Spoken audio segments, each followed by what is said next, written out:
加美一点。知道，上次我们也是。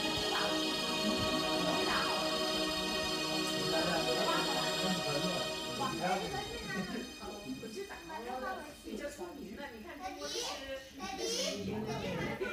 视明星什么的，见跑到部长去。回到今年从4，我这个关闭了，关船了。啊，这帆船。对啊，关闭了很久，到巴厘岛啊。因为那个吐槽它那个建设的比较好。巴厘岛的很多。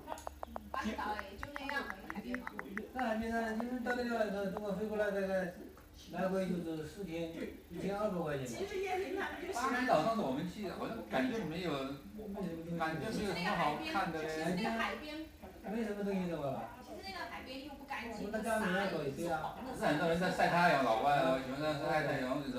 老外那边英国那边啊，英国那1年4季没太阳的嘛，在中国晒太阳，英国那边。巴厘岛那个海边就一样，也没什么地方。可能我们没有去到那种特别干净的地方，我们喜欢去看那种比较干净、很清澈。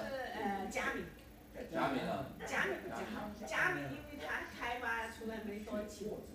等于就是那个商业气息还没那么浓的吧。嘉明呢，因为中国的一个4季嘛，那4季还可以。不知道，因为开发的早，那个名气比较多，分线可以多，而且那个大学生多。洗澡是全是美金的。用钱是用美金还是用当地的那个？就是泰币啊！哎，他们谁跟我讲，他们要用美金。可以，美金方面他们美金都可以，这些也还可以，泰币的都可以。1个月呢，得几块钱新币了。那个东西也是700几千的东西。